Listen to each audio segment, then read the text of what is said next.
Bueno, buenas tardes a todos. Y vamos a meternos en una película que cuando yo la vi, dije, esto tiene que servir para enseñar derecho. Y lo que vamos a hacer hoy acá es eso. Es, espero yo, divertirnos o indignarnos con el derecho. Porque hay un tema que tiene que quedar claro desde el principio. Algunos se van a ir indignados, porque no van a compartir mi punto de vista. Y se van a indignar porque la película es una película que les gustó, porque lo quieren a Arthur, porque lo quieren al director, porque de alguna manera están comprometidos emocionalmente con la perspectiva que ustedes tuvieron de esa película. Y tal vez yo no tenga la misma, o tal vez sí, pero sepan eso. Y si no llega a ser la misma, perdónenme, sepan disculparme a mí, pero no se enojen conmigo. Es otra perspectiva nada más. En realidad por ahí puede ser que enriquezca la que ustedes ya tienen. Entonces, hecha esta aclaración, yo diría que esta película, pensándola como un caso judicial, que es lo que todos nosotros solemos estudiar para el día de mañana defender o acusar, podría resumirse en salud, dinero y amor. Es una película sobre salud, dinero y amor, sobre la carencia de todo esto. Es una persona que no tiene salud mental, que tampoco tiene dinero como para eventualmente paliar los cortes abruptos de los programas estatales, y que tampoco tiene amor, que podría paliar los problemas de salud y los problemas presupuestarios. Así que esta película gira en torno a esas tres grandes carencias que la mayoría de la gente, no todos, pero la mayoría, de alguna manera la tiene satisfecha.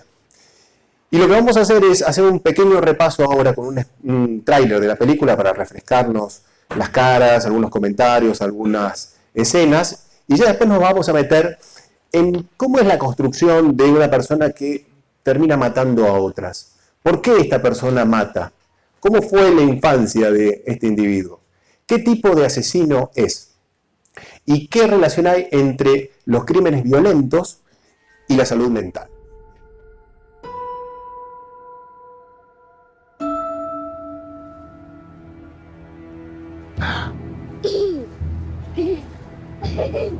Can you please stop bothering my kid?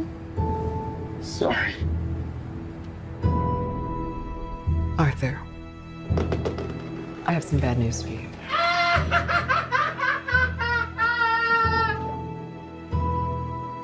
This is the last time we'll be meeting. You don't listen, do you? You just ask the same questions every week. How's your job? Are you having any negative thoughts? All I have are negative thoughts. And finally, in a world where everyone thinks they can do my job, check out this guy. When I was a little boy and told people I was going to be a comedian, everyone laughed at me. Well, no one's laughing now. You can say that again, pal.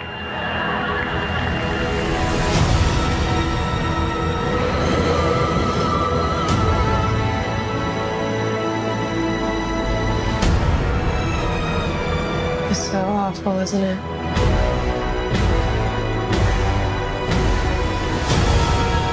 For my whole life, I didn't know if I even really existed. But I do.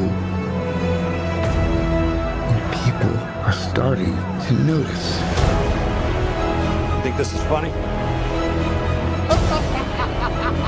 Is this a joke to you?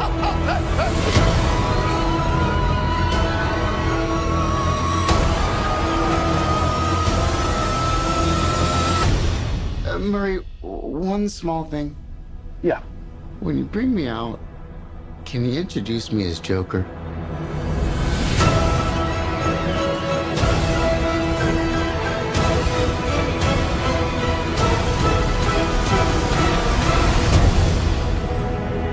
Send in the clowns.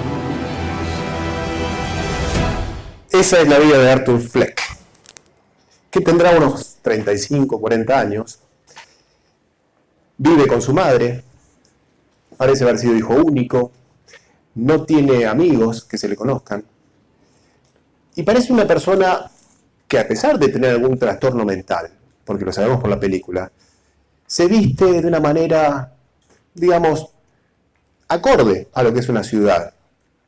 Es responsable con su trabajo en la medida de lo que él puede. Cuida a esa mamá y sin embargo nosotros sabemos todo lo que pasa después. ¿Qué es lo que ocurrió en esta persona que a pesar de tener un padecimiento mental con medicación, que lo podía estar llevándolo más bien, termina desatando a una bestia, a un demonio, ¿no? ¿Qué es lo que ocurrió? Y lo que uno tiene que hacer en general cuando analiza la vida de alguien no es ver la foto. La foto nos va a decir, macabro payaso mata a 3 empresarios, asesino matricida asfixia a su madre en la clínica. Y cuando uno tiene esa noticia, nunca va a estar del lado de Arthur Fleck. Y tampoco quiero que estemos del lado de un asesino y de un parricida. No es la intención. La psicología jurídica lo que trata de hacer es de comprender por qué la persona hace lo que hace.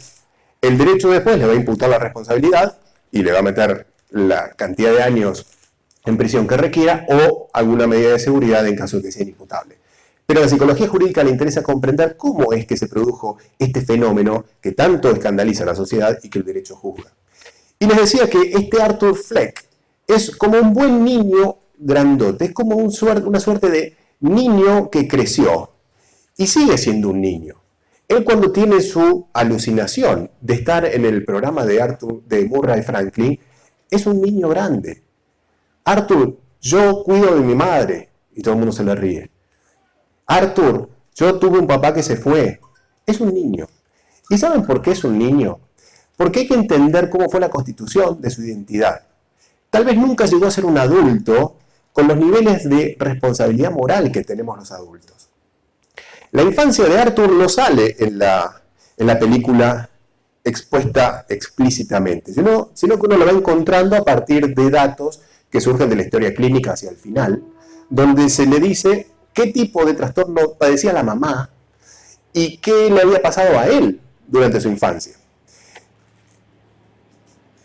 Lo que vemos es que la madre tenía algo que se conoce como trastorno narcisista. Y el trastorno narcisista hasta podría ser simpático, alguien que se mira a sí mismo, alguien que se juzga lindo, pensarán ustedes. Bueno, eso es la parte coloquial del trastorno narcisista. El trastorno narcisista es mucho más complejo que eso. Y cuando el trastorno narcisista lo tiene una madre, hay querido el hijo que tiene que soportar a una madre narcisista. Y la pareja de esa madre narcisista, o el padre. Pero cuando es la madre es peor porque nosotros como niños, yo lo había estudiado Bowley, tenemos una necesidad de una relación de apego con un adulto, que habitualmente suele ser la madre. La relación de apego lo que establece es que el niño o la niña necesita tener una figura parental en la cual encontrar seguridad y que esté accesible. Si todos nosotros, la mitad de la población, ha tenido una figura de apego de estas características. Una figura de apego que cuando yo estoy jugando con mis amiguitos en la plaza, está mi mamá prestando atención de lo que pasa. Y si ve que yo me pongo mal porque me dejan aislado de un grupo, ponele, eso para el cerebro es tan doloroso como que me peguen, que me aíslen, mamá viene y me abraza. Eso es saber que el mundo no es un lugar peligroso. Y cuando un niño crece con ese cariño materno, va entendiendo que el mundo tiene cosas buenas, cosas malas, pero siempre hay algún lugar donde yo voy a poder estar seguro. Los brazos de mamá. Parece medio cursi, pero es así. Esos brazos de mamá están accesibles y están atentos a mis necesidades. Pero hay otras formas de relaciones entre adultos y niños. Esto que yo les mencioné es el apego seguro. Pero hay otras formas donde los progenitores o la mamá no está todo el tiempo pendiente de las necesidades del niño. Está a veces sí y a veces no. Y esto genera en los niños una situación de cierta incertidumbre. El mundo no es tan seguro, porque cuando yo necesité que me cuidaran, no había nadie. Y entonces estas personas van desarrollando de a poco una incapacidad para regular sus emociones. Porque cuando mamá se va, yo no tengo la seguridad que va a volver. Porque a veces me quedé esperándola y no volvió. Entonces cuando veo que mamá se va o que desaparece, me pongo mal. Y mi respuesta emocional va de 0 a 100. Y no para cuando mamá vuelve, porque las emociones son balísticas, se activan. Y por más que yo quiera decir, bueno, me quiero calmar, ya está, si estoy nervioso, estoy nervioso. Ustedes lo saben en los parciales o en los exámenes. Si activé la emoción miedo, estoy activado con miedo. Y por más que me digan calmate, calmate, no me desactivo tan rápido. Los niños les pasa lo mismo. Cuando no pueden estar seguros si la mamá va a estar o no va a estar, cuando de repente desaparece, se activa la emoción al 100%. Yo creo que este tipo de crianza fue la que vivió Arthur Fleck, porque en la historia clínica le dicen que la mamá tuvo trastorno narcisista más delirios psicóticos, es decir, tenía pensamientos que no se conectaban con la realidad. Pero el trastorno narcisista metido en una madre que está cuidando un hijo es lo más complicado para este Arthur. Porque una madre narcisista, ¿cómo es? Hipercontroladora.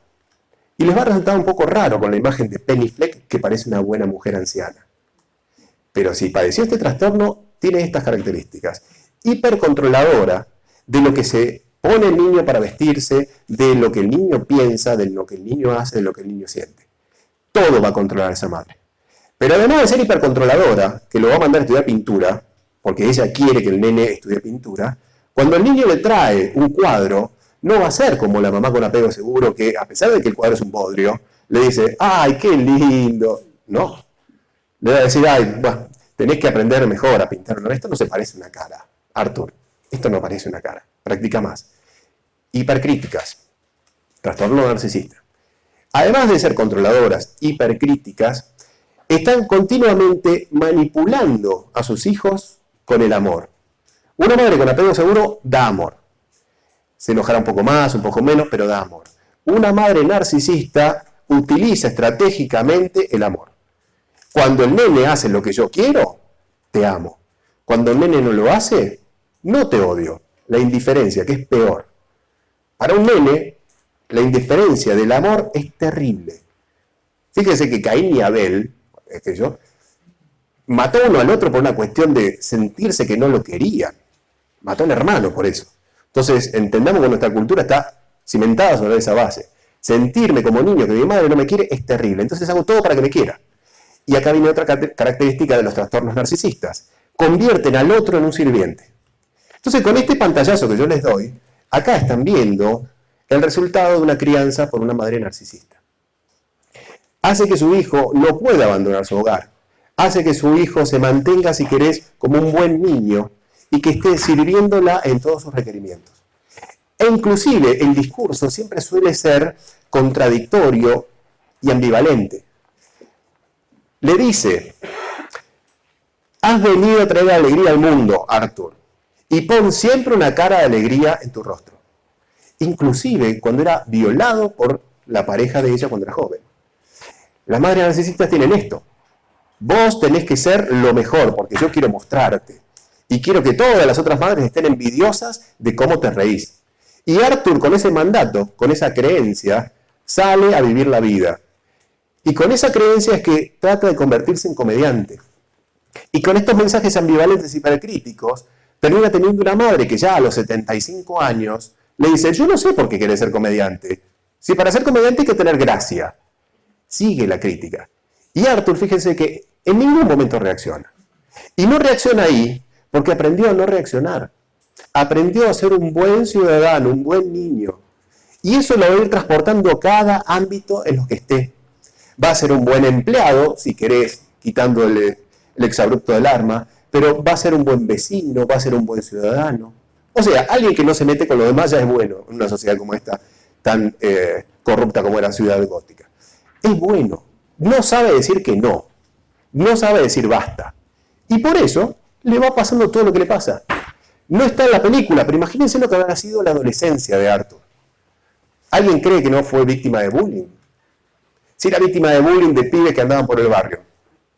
La adolescencia de Arthur, que es el periodo más crítico para la detonación de los trastornos mentales por los cuadros de estrés que se dan, en Arthur tiene que haber sido bastante compleja. Y Arthur ya estuvo internado. Y ustedes lo ven en una imagen cuando la trabajadora social, con esa apatía de empleada pública mal nacida, lo mira preguntándole cómo está el trabajo, está sintiendo que esto es mejor. Te muestra una foto de Arthur haciendo rocking contra la puerta blanca de un neuropsiquiátrico. O sea, ya estuvo internado. Y por eso recibe medicación. Y con la medicación, él más o menos puede transitar su vida. Y transita su vida, pero como ustedes lo vieron, una vida con los colores que la propia película nos propone. Una vida opaca, una vida aletargada. Posiblemente porque los psicofármacos lo que hacen es inhiben los las apariciones de brotes psicóticos, las alucinaciones y los delirios, pero al precio de aletargarte tu vida cotidiana. Entonces la gente anda caminando lento, algunos babean, tienen poca respuesta a lo que les plantea el entorno. Y esa es la imagen que uno tiene de Arthur. Una persona de la cual todo el mundo puede limpiarse los pies sobre él, es como un felpudo. Nadie prácticamente lo respeta y nadie le da una mirada de cariño. Las miradas de cariño que ustedes van a encontrar van a ser en los niños, porque todavía no tienen el prejuicio, y van a ser en las alucinaciones que tiene. Murray diciéndole, me gustaría haber tenido un hijo como vos. Con lo cual, dentro de su trastorno mental, Murray pasa a ser una especie de figura de padre. Pero vamos a ver que no termina con una mirada de cariño. Thomas Wayne, tampoco. Alfred, que aparece por ahí, tampoco. La madre del niño en el colectivo. Es decir, en todos los momentos donde él está en el principio de realidad, viviendo el aquí y ahora, sabiendo que esto es lo que está pasando, el mundo es una bofetada, una trompada, una patada. En los únicos momentos que él puede tener algún grado de amor es en sus momentos de alucinaciones. ¿Y por qué mata? Si es una persona buena, adaptada, que en general no dice que no, que en general jamás dice basta. Bueno, mata a 5 personas. Lo que tenemos es que primero mata a 3 personas en el subte o en el metro. Mata primero a 2, que uno podría decir, como escuché recién en la puerta, en legítima defensa. Bueno, en algún sentido sí, porque lo estaban por masacrar a él. Un abogado de los que están acá podría contestarnos, sí, pero es un exceso en la legítima defensa, porque mató a 2 innecesariamente. Ya después al tercero, que lo corre y le dispara y le vacía el cargador, ya ahí estamos hablando de un homicidio con intención. O sea, lo fue a buscar como el ingeniero Santos de acá del Pasacassette hace un tiempo. Hay un primer contacto, ¿saben con qué psicológicamente? Con el saltar barreras. Él toda su vida aceptó que lo patearan, como pudieron ver al principio de la película. Eran niños, dice. Eran niños. Aceptó que lo patearan porque siempre aceptó que lo patearan. Y aceptó también que le gritaran en la cara qué estaba haciendo con mi niño, porque siempre le han gritado. Pero en esta oportunidad, porque la suerte, o por si querés, la mala suerte del destino hizo que tuviera un arma, y esto es una crítica hacia la distribución de armas de manera legal en los Estados Unidos, reaccionó. Y acá es donde él salta la barrera de las inhibiciones, de las represiones. Siempre dijo, sí acepto. Y en este momento dijo, no. En este momento dijo, basta. Sacó un arma y dijo, basta. Y ahí descubrió algo. Ahí descubrió algo. Es un poco grotesco y va a quedar filmado, pero es como cuando ustedes descubrieron el orgasmo. Una vez que lo descubrís, no hay vuelta atrás. ¿Sí? Una vez que descubrís un placer tan intenso como ese, difícilmente digas, está buenísimo, pero no lo voy a hacer nunca más. El momento que se descubre algo placentero, el cerebro lo registra. Como cuando tomás un vaso de agua y tenés sed. Y el cerebro eso lo registra y lo almacena bajo 7 llaves. Esto está bueno. Lo que este cerebro, si querés, de Arthur registra, es que puede decirle que no por primera vez al mundo que lo ha venido hostigando desde que es un bebé. Le dice basta y mata. Y en ese matar, ustedes no tienen que encontrar una psicopatía, como vamos a estudiar dentro de un ratito. En ese matar van a tener que encontrar, si querés, una conducta de defensa que nunca había ejercido. Y ahí es donde para mí hay un quiebre en su personalidad. Ahí hay un quiebre. Que de hecho sale corriendo del subte y hace una danza en un baño público. Y esa danza no la inventó en ese momento. Nosotros en la materia de psicología jurídica, con Lili, lo que les enseñamos a los alumnos que para regular las situaciones de estrés pueden hacer muchas cosas. Una es inhalaciones. Pero Lili, que fue criada dentro de una tradición Shaolin, sabe hacer Tai Chi. Entonces usamos momentos de la clase durante 4 clases para que ella les enseñe movimientos básicos. Porque eso te permite, cuando estás alterado emocionalmente, volver al eje. Cuando tenés que todos los monitos de tu cabeza están saltando de una rama para la otra, los movimientos esos que hace Arthur dentro del baño, que son como dando la vuelta por la mano, retorciendo energía, eso pareciera Tai Chi. Y con eso él se vuelve a regular. Y en ese volverse a regular, se mira en el espejo y se reconoce por primera vez como una persona distinta o nueva. Pintado, con la cara de guasón y con su chaleco amarillo, se encuentra. Acuérdense que después, en una de las tantas sesiones con su terapeuta, le dice, yo nunca creí que existía, pero ahora sí me di cuenta que existo. Y la gente se está dando cuenta también. Él nunca fue una persona individual, fue siempre un lacayo de su madre. Siempre fue un sirviente. Siempre fue alguien que era fácil pegarle y él aceptó ese papel. Pero un día descubre que puede reaccionar. Y ahí uno diría, bueno, entonces siguió matando, tipo los asesinos típicos americanos. Bueno, después lo mata a su compañero de trabajo. Lo mata con un elemento punzante que se lo clava en un ojo y después en el cuello.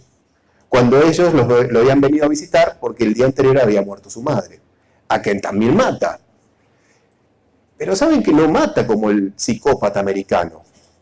Arthur lo mata desde la premeditación. Arthur tiene otra forma de matar. Y acá nos metemos en la tipología de asesinos. No son todos los asesinos iguales.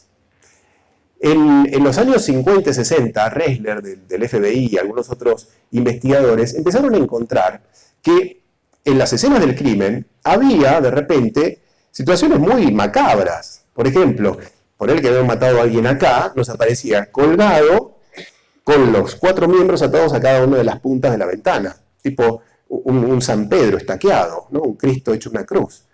Y además le habían arrancado la lengua.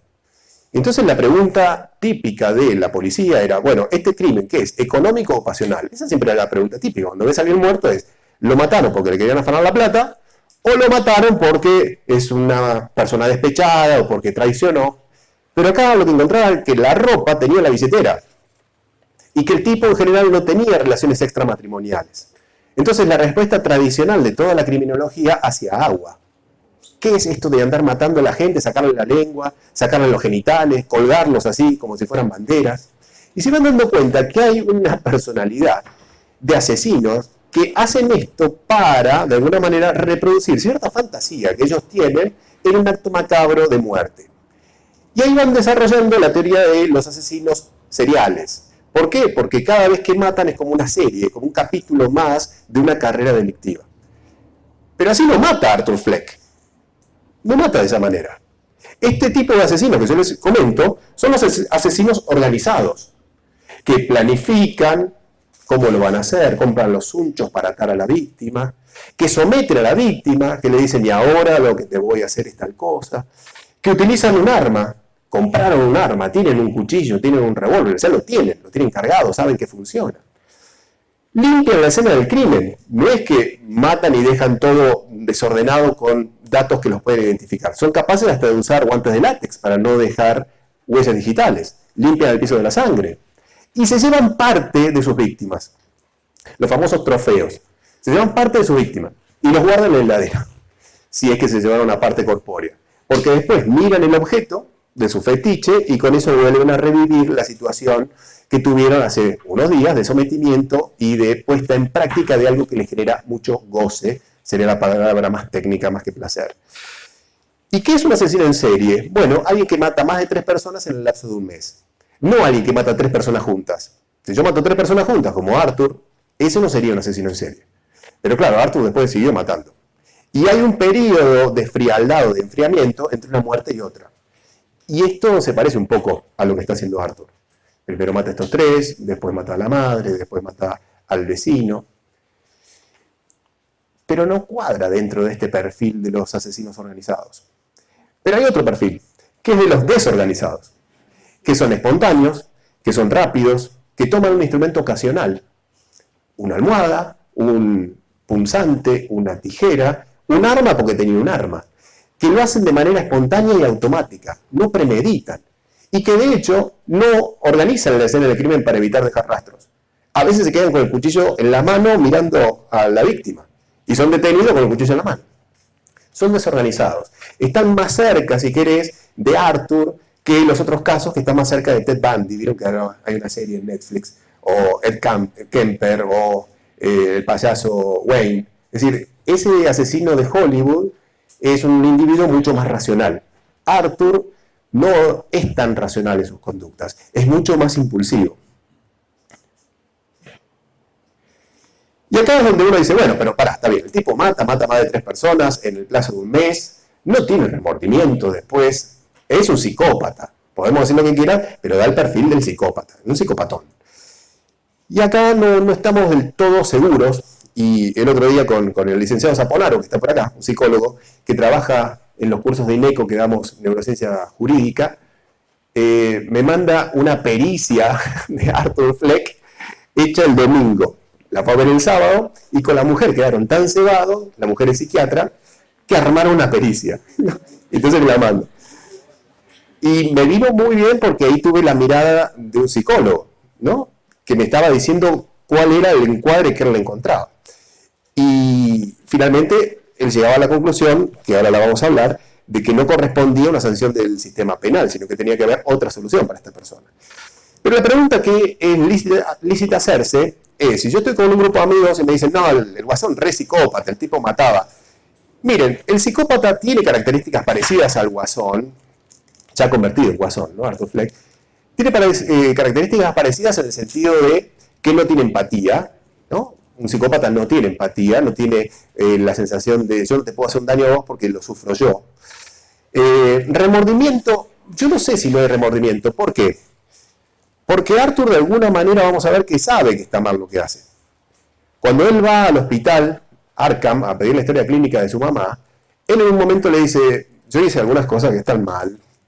Y entonces el enfermero le dice, mira, bueno, acá hay gente que te puede ayudar. Pero él sabe lo que hizo.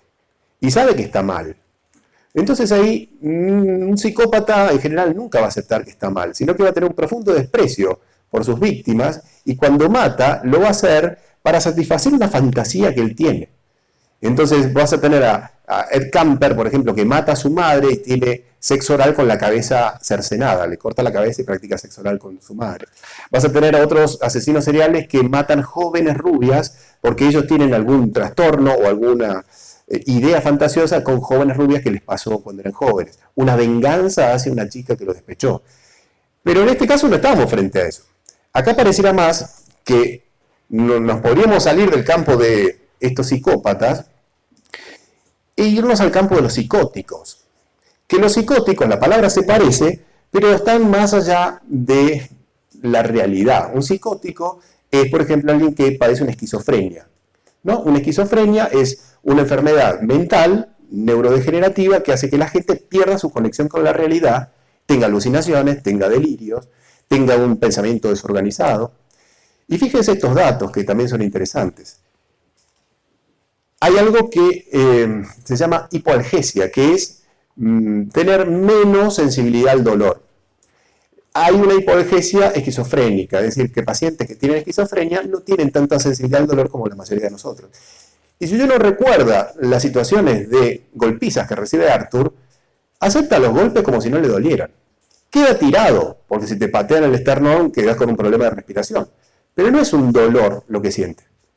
Y cuando hace la metamorfosis y deja de ser Arthur, el sometido, y pasa a ser el guasón, el que responde, se mete en la heladera.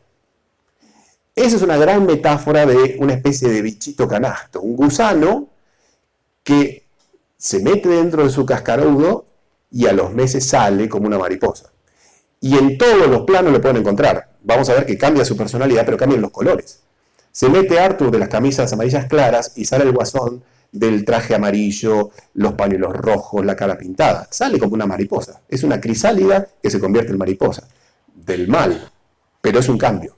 Y se da una metamorfosis. Yo me preguntaba a un amigo y me dice, che, ¿qué es lo de la heladera?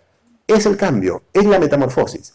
Hasta ese momento, Arthur posiblemente era un paciente con esquizofrenia, medicado, por eso es que de alguna manera podía tener un pensamiento más o menos ordenado, no estaba alucinando todo el tiempo. Posiblemente podría haber sido, acuérdense, es una película, no es una persona. Podía ser un paciente con esquizofrenia. Podía ser también un paciente bipolar, que atraviesa un cuadro de depresión continua y en un momento tiene un acto maníaco que podría llegar a ser las muertes. Pero no me suena tanto. Podría ser un depresivo psicótico. Podría estar dentro del campo de una depresión psicótica, porque la depresión ustedes la identifican con 3 variables. De acuerdo a Beck, que es el padre de la psicología cognitiva, que los que trabajan con depresión tienen que encontrar en su paciente que en algún momento del discurso el paciente diga estas 3 cosas. No sirvo para nada. Esto nunca va a cambiar y la gente se da cuenta que no sirvo para nada. Arthur se lo dice claramente a la trabajadora social, que parece que no había leído a Beck. Le dice, todo el tiempo tengo pensamientos negativos. Lo único que tengo son pensamientos negativos. Es decir, no sirvo para nada. No sirvo para nada. Cuando le dice, la gente no me registra, yo no sé si existo. Es decir, los demás saben que no sirvo para nada. Y tiene una frase que es, espero que mi muerte tenga más sentido que mi vida. Esto quiere decir, esto no va a cambiar. Cuando yo tengo esos tres elementos, puedo decir, estoy en presencia de alguien que está atravesando una depresión. Pero ¿saben qué me rompió el diagnóstico? Que la depresión va siempre acompañada de anedonia, es decir, de las cosas que antes me gustaban me dejaron de gustar. Si a vos te gustaba jugar al fútbol, cuando cursás una depresión, te invitan y decís, no, este fin de no, estoy cansado, no voy. Si a vos te gustaba ir a bailar con tus amigos, no, estoy mal, este fin de semana no voy. Lo que te gustaba lo dejás de hacer. Si vos sos grande y sos abuelo y tenés nietos y entras en depresión, no me traigas a los nenes, estoy mal.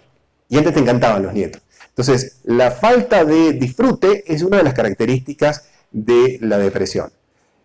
Pero yo, si bien lo veo a Arthur tener una vida bastante gris, hay un momento que a mí me encanta, que es un momento donde él es feliz. No es con la madre, no es con la familia, y no es con Sophie, que es la vecina, porque en realidad eso lo alucina. Pero hay un momento real, de su vida real, donde él es feliz, y es cuando baila con los nenes del hospital oncológico. Él ahí tiene cara de felicidad. Y también le van a encontrar cara de felicidad cuando está con el cartel en la calle, mostrándolo y bailando. ¿Saben por qué tiene felicidad? Porque está haciendo y cumpliendo el mandato materno de que tenés que llevar alegría a la gente. Y encima le pagan. Encima tiene un sentido su vida. El trabajo dignifica y encima estoy haciendo lo que tengo como mandato que tengo que hacer. Entonces eso me rompió un poco la idea de una depresión, porque con una depresión se te queda en la cama y no quiere salir, ni ser de payaso, ni andar moviendo carteles por la calle. Así que la primera parte, hasta que no mata, Arthur podría tener alguna de estas patologías. Medicada, seguramente. Y ustedes ahí pueden advertir una crítica social cuando, esto es en los 70, 80, Reagan realmente mandó cortar muchos planes de asistencia social. Y para un paciente medicado con trastorno psicótico, no hay nada peor que el corte abrupto de la farmacopea. Lo que tiene a un paciente que va a ser dado de alta, si es que pudiera en estos casos de enfermedades tan graves, que casi no hay, es ir disminuyendo de a poco, ¿no? Ir disminuyendo de a poco, pero jamás el corte abrupto. Y es lo que le pasa a Arthur. Y además del corte abrupto, acuérdense que a eso se le suma que lo echan del trabajo y que lo agreden en el subte. Por eso es que él ataca, por eso es que él salta la barrera del aceptar todo y esta vez dice, basta. Por todo este componente.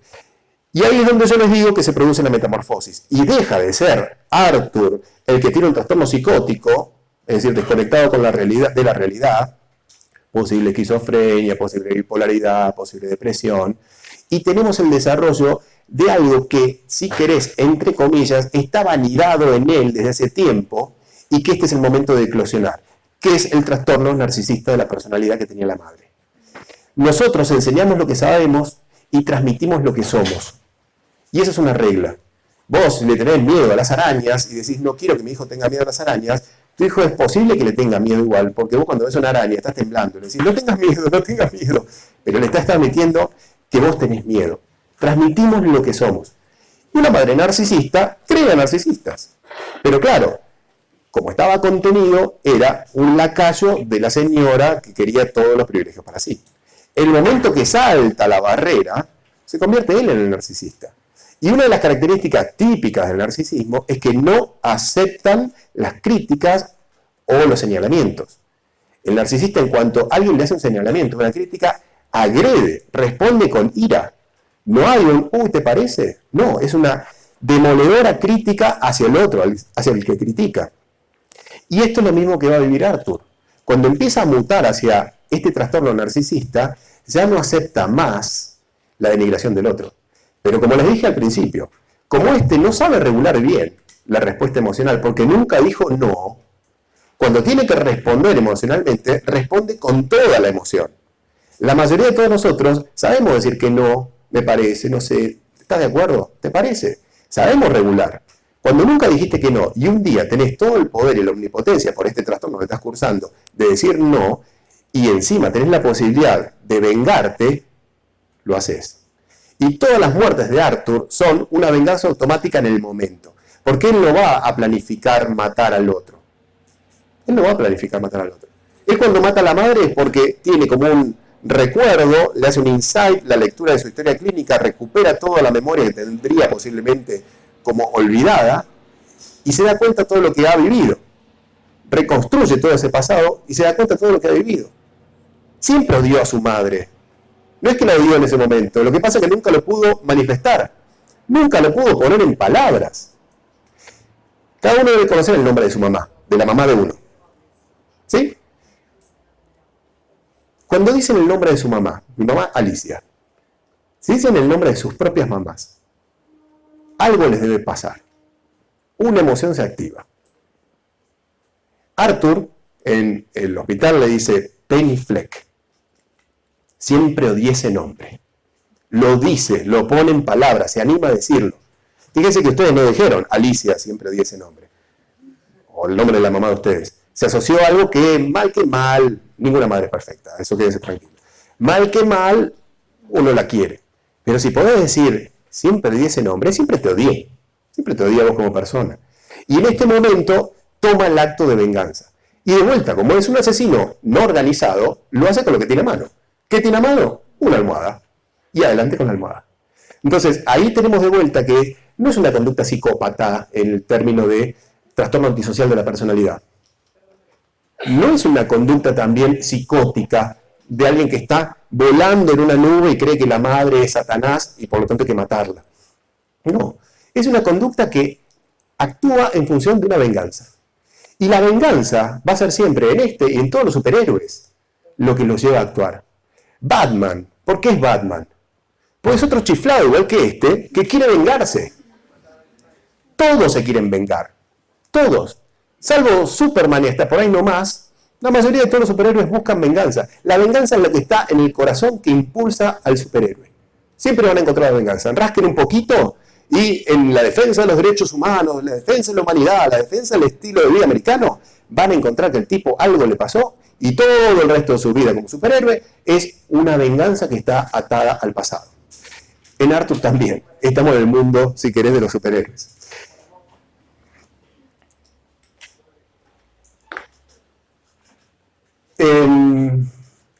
La risa. Ustedes habrán notado que el Guasón se lo caracteriza por la risa. Y la risa, esta no es una cuestión que se le inventaron los guionistas ni los que hicieron por primera vez la primera serie del Guasón, sino que hay un trastorno que tiene que ver con la epilepsia, una epilepsia parcial que hace que algunas personas tengan epilepsia y tiemblen todo el cuerpo. Hay como una descarga eléctrica en el cerebro que hace que todo el cuerpo empiece a temblar. Entonces ahí la gente empieza a decir que no se trae de la lengua, pónganle un palito. Pero hay epilepsias parciales. Y las epilepsias parciales atacan solo una parte del cuerpo. Hay una epilepsia que se llama gelástica, que está relacionada con ciertos tumores que presionan el hipotálamo. El hipotálamo tiene que ver con la regulación endocrina, con las hormonas. O puede estar presionando también el lóbulo prefrontal, que tiene que ver con las conductas racionales de inhibición, de no andar desnudo por la calle, de no decir groserías. Eso es el lóbulo prefrontal que te frena. Arthur tiene esta epilepsia parcial. Arthur tiene una risa que no la puede controlar. Y de hecho queda hasta casi atragantado con esa risa. Y se mezcla la risa con el llanto. Y acá a la patología orgánica que yo les estoy comentando, se puede sumar el mandato materno de vuelta de que siempre tenés que tener cara feliz. Ustedes dirán, ¿cómo jode con lo de los mandatos maternos? Es que son muy importantes, son casi como tener un tumor en la cabeza. El mandato materno es muy materno-paterno. Es muy, pero muy fuerte. Limita lo que vos podés hacer y condiciona cada momento de tu vida si no está de alguna manera siendo consistente con ese mandato. Vos estás siendo muy feliz con lo que estás haciendo, pero si va en contra del mandato materno, vas a sentir culpa. Y si hay culpa, no hay mucha posibilidad de felicidad. Entonces los mandatos los tenemos instalados. Y cuando la madre tiene un trastorno como una depresión, muchas veces te traslada la depresión, por formas sutiles. O cuando tiene un trastorno narcisista, te traslada una posición de dominación sobre vos. Entonces, no es pago esto de las creencias. En psicología cognitiva se trabaja muchísimo con las creencias. La gente que hace terapia en psicología cognitiva, los psicólogos trabajan con las creencias de esa persona. Trabajan con esas creencias, no le hacen una reconstrucción al pasado, la hipnosis, sino que lo escuchan y en función de las palabras que tiene la persona, todo el tiempo rumiando en su cabeza, se empieza a trabajar y deconstruir esas creencias. Bueno, les estaba diciendo que esta epilepsia parcial que tiene Arthur es la que le genera esta risa un poco descolocada de los entornos. Y es descolocada porque él no entiende los chistes. Fíjense que él se ríe cuando no hay que reírse. Va a un club de chistes para entender cómo son los chistes, porque tiene el mandato que tiene que alegrar a la gente para procesar racionalmente cómo son los chistes. Eso te está hablando de que no hay una comprensión de los chistes y que su risa es un reflejo automático que se le activa justamente en situaciones de estrés y que se asocia muchas veces con el llanto. Posiblemente mientras estaba siendo maltratado por la pareja de Penny Fleck, la madre le dijera, no llores, reíte. Y de hecho Penny Fleck dice, nunca lo escuché llorar. Nunca lo escuché llorar. Bueno, es que introdujo en ese niño la imposibilidad del llanto. Entonces, cuando él ríe, fíjense que está mezclado la risa con el llanto. Esto ya no tiene que ver tanto con esta epilepsia, sino con este mandato, que la risa tiene que tapar todo, inclusive el llanto. En su recuerdo emocional se mezclan las cosas. Y por lo tanto vas a tener que tener esta risa epiléptica hasta que empieza a matar. Charlando con un conocido de la oficina me dice, ¿viste que cuando empieza a matar el tipo se sana? Y bueno, sí. De alguna manera, antes era peligroso para sí, porque tenía ideas suicidas, y desde el momento de las muertes se convierte en peligroso para otros. Ya deja de pensar en matarse, pero como es un proceso de metamorfosis que estamos viendo, está dejando de ser el depresivo que se quiere matar para convertirse en el tipo que no soporta que le hagan ninguna crítica. Cuando es invitado a lo de Murray Franklin, él no va a matar a Murray Franklin, pues ya les dije, no es un asesino planificador. Él va a hacer el acto de narcisismo más grande, si querés, o el acto de depresión más grande, que es matarse en público y atribuirle la responsabilidad a toda la sociedad, ¿no? Es una de las formas de suicidarse, siempre hay una responsabilidad de alguien. El suicida deja la notita con una cierta responsabilidad a alguien. Bueno, esto iba a ser algo que lo iba a catapultar, si querés, en su imaginario, hacia esa fama, hacia ese reconocimiento. Entonces, cuando va al show, va a matarse. Esto ya lo deben saber, pero algunos por ahí no. Y cuando lo agreden, como yo ya les expliqué, está cursando este trastorno narcisista que no tolera la agresión por una falta de frustración, reacciona.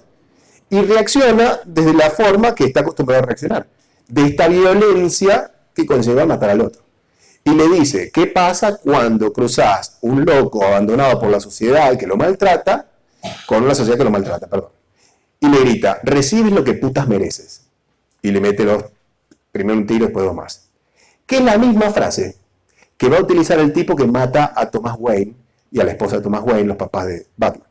Le dice, hey, Thomas Wayne, recibirás lo que putas mereces. Pum, pum, pum. Es decir, transmite, esta es una crítica, si querés, a las sociedades posmodernas. A partir de una conducta que no tiene que ver con una movilización política, ideológica, la gente lo enarbola tipo Forrest Gump y empiezan a realizar conductas similares o reproducir conductas creyendo que están atravesados por una ideología. En el Guasón nunca hubo este tipo de conductas. No quiso ser un líder popular. Quería ser simplemente querido. Quería ser querido. Y encontró, si querés, en algún momento que con este tipo de conductas la gente lo reconocía. En su mundo alucinatorio, cuando él cree que sale con Sophie, la vecina, Sophie le dice, qué bueno lo que está haciendo este tipo, que está matando a los millonarios. Vos imaginate que la chica con la que estás saliendo, vos que nunca saliste con nadie, que siempre todo el mundo te hostigó, que las mujeres nunca te dieron ni 5 de cabida, te dice, qué bueno lo que está haciendo este hombre. La sensación es parecida como cuando Luisa Lane caminaba con Clark Kent y le decía a Clark Kent, ay, vos sos un fracasado, pero mirá este Superman, qué bien como nos ayuda a pelear contra los malos. Y Superman desesperado por decir, yo soy Superman. Bueno, no lo podía decir. Bueno, este tampoco, pero la sensación a su ego fue reconfortante. Entonces, eso también, de alguna manera, cimenta y estimula que este tipo de conductas no sean tan negativas para él. Y metiendo con el caso de la imputabilidad o no, Manuel me decía, para mí es inimputable. Yo tenía mis dudas porque un inimputable es aquel que o no puede dirigir la acción. Por ejemplo, si el Guasón se hubiera reído en un velatorio, o Arthur Fleck se hubiera reído en un velatorio y por eso pasa algo, el tipo ahí no puede conducir la acción porque la epilepsia es incontrolable, es automática. Esa risa no la puede controlar, ¿se entiende este punto? Pero comprender la criminalidad del acto es otro cantar. Comprender la criminalidad del acto significa saber diferenciar lo que está bien de lo que está mal. Y entonces ahí al principio yo dije, no, claro, este ya no sabe diferenciar lo que está bien de lo que está mal. Está loco. Y después, como les dije, no está loco. No es un psicótico. No es que mata creyendo que son extraterrestres o que son de la KGB. Mata porque se enoja por lo que le dicen. Sabe que está mal. Porque cuando va al hospital, confiesa que sabe que está mal lo que hizo. Pero no está tan mal. Y ahí lo que yo advierto es como una suerte de infantilismo en su procesamiento de información moral. Los nenes, a los 10 años, saben que robar está mal. Sin embargo, pueden robarle plata a la mamá de la billetera, al papá del saco, pueden robarle algo a un compañerito. Saben que está mal, pero igual lo hacen. ¿Por qué lo hacen?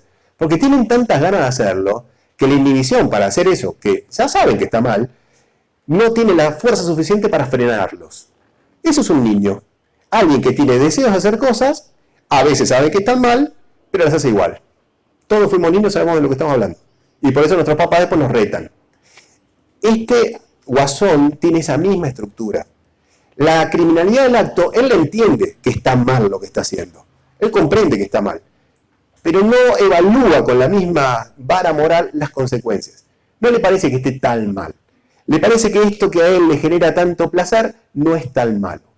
Entonces ahí es donde uno puede decir, claro, no es psicótico, pero desde un criterio amplio que tienen los criminólogos, hay dos criterios. El estricto, que te dice, únicamente van a ser inimputables los enfermos mentales. Un esquizofrénico que mata creyendo que el otro es un extraterrestre, o que mata creyendo que el otro es Satán y que él es Dios. Entonces ahí mata porque no comprende la criminalidad del acto, porque no entiende lo que está pasando. Criterio estricto, esos solamente son inimputables. Los que tienen trastornos de la personalidad, un trastorno antisocial de la personalidad, un trastorno narcisista, no. Esos son imputables porque saben lo que quieren hacer y no quieren contenerse, no hacen mucho esfuerzo. Pero las nuevas corrientes, un psiquiatra muy conocido, que es Ezequiel Mercurio, nos plantea ideas de un criterio más amplio, que hay trastornos de la personalidad que son tan fuertes en la invasión de la voluntad de la persona que le impiden tener libertad.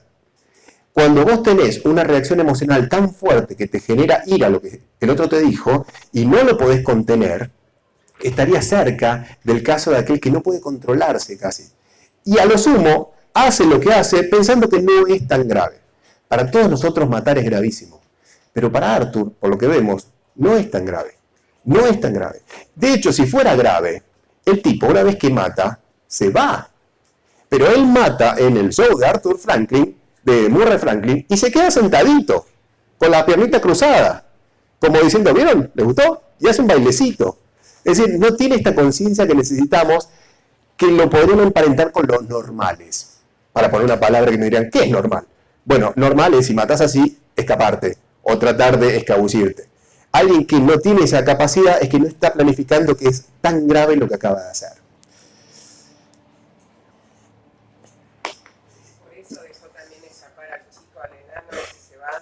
Por eso, porque no es psicótico.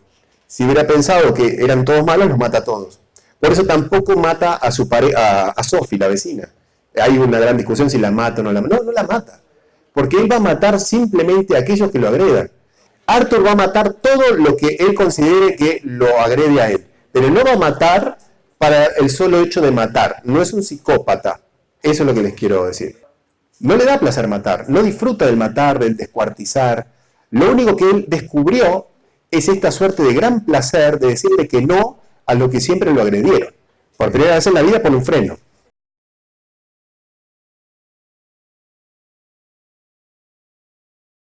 Y esto a muchos psiquiatras con los que hablé, que no vieron la película, me decían, che, pero esto puede generar un tema de asociación entre enfermedad mental y asesinatos, porque estamos hablando de un tipo loco que mata.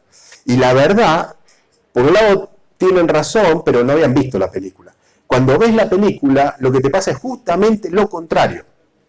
Todos ustedes, a partir de que ven esta película, van a ser mucho más condescendientes con las personas que tienen una enfermedad mental. No le van a tener el pánico que le tenían antes. Le van a tener el tiempo y la comprensión de lo que está viviendo. Porque para vos ayudar al otro, necesitas comprender al otro. Y para comprender, necesitas ponerte en el lugar del otro. Es lógico que como grupo humano, los que tienen padecimientos mentales los consideramos como distintos. Y al distinto lo atacamos, siempre. No es que los ciudadanos de Gotham son malos. Ustedes también son así y yo también soy así. La diferencia es que cuando uno ve este tipo de películas, que por suerte no mataron a nadie en la vida real, ¿no? Eso es lo bueno, no mataron a nadie, te permiten reflexionar que individuos como este, que es un asesino, en realidad son víctimas de un montón de variables familiares y sociales. Si este individuo fuera de verdad, yo no podría hablar porque me estaría metiendo con las víctimas.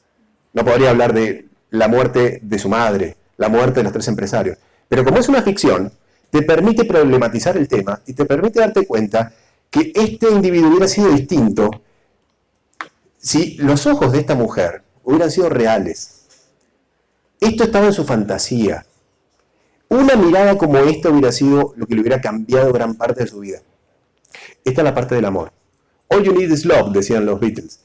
Y en algún sentido, esta película habla de la carencia de la salud, el dinero y el amor. Y uno podría decirse, bueno, ¿y si hubiera tenido salud, dinero y amor? Bueno, no se hubiera hecho esta película, ¿no? Y nosotros nos hubiéramos privado de poder utilizar esta ficción para el derecho, para poder comprender dónde aparecemos nosotros. Y aparecemos en el campo de la imputabilidad, tratando de comprender qué fue lo que pasó. Y lo que siempre les va a pasar es que los casos judiciales que ustedes tengan que defender, en este campo o en el civil, siempre ustedes los van a interpretar como toda esta historia que acabaron de ver. Porque para vos el caso llega como un homicidio, un divorcio. Pero vos empezás a rastrear la vivencia de esa familia, de esa persona, de esa pareja. Y vas entendiéndolo como hoy entendés a Arthur. Y cuando haces las defensas o las acusaciones, tu familia te dice, pero ¿cómo estás defendiendo a este hijo de puta? Claro, es que vos te empapaste en el caso y pudiste comprender cuáles fueron las variables que hacen que la persona actúe de la manera que actúa. Todos tienen derecho a querer vengarse de quien hace actos criminales como él.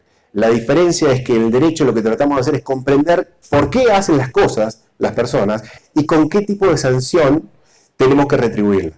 En el caso de Arthur, por más que nos parezca deleznable lo que hizo, porque por más que lo quieran, es deleznable lo que hizo, hay que entender que estaba cursando una patología mental y que él actuaba en los últimos años de su vida de una manera distinta a la que actuó en los primeros 40.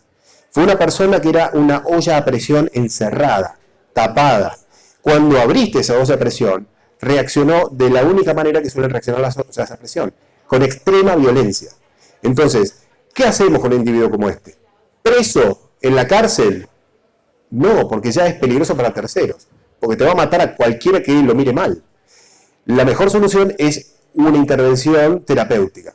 No para decir que quede libre, pero es la única solución que hoy por hoy estaría pudiendo brindar el derecho.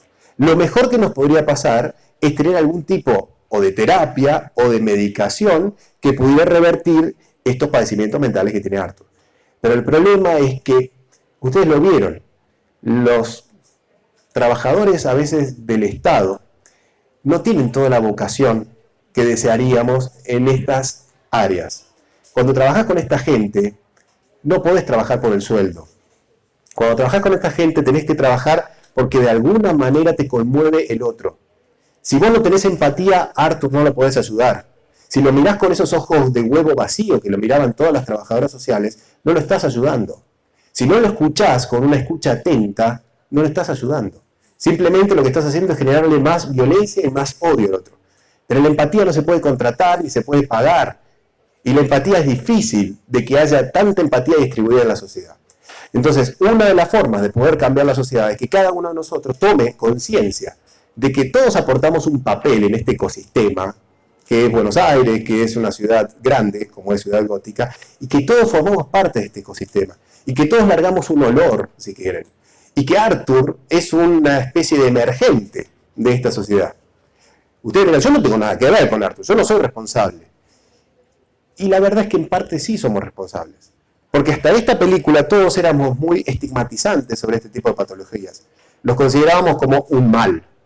Tiene un mal. Y tratábamos de aislar. Entonces, la película lo que tiene es esta virtud.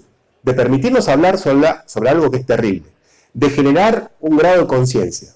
Y de agregarle a esto que los trastornos mentales no son los que conllevan mayores actos de violencia. Solamente un 6%, estos son datos de afuera de la película, solamente un 6% de los actos de violencia son conllevados por personas con trastornos mentales, que disminuyen 11 veces, de acuerdo a Setkovich, que trabaja en INECO y estudia el estigma del trastorno mental, disminuyen 11 veces porque la gente tiene una medicación, un tratamiento.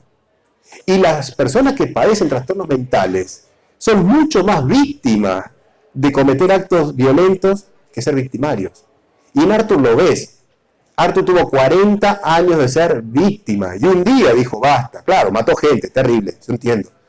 Pero el tipo se fumó 40 años de agresión. Porque somos agresivos. Tenemos ciertas conductas agresivas con el que es distinto. Entonces esto nos enseña de derecho. Nos enseña, si quieren, de derecho laboral, porque hay una flexibilización del trabajo terrible. Nos enseña de derecho a la seguridad social, porque le cortan las ayudas estatales para su salud, nos enseña de derecho penal, porque estamos hablando de inimputabilidad, y a los que hacen civil les podría servir para trabajar sobre el concepto de la insania.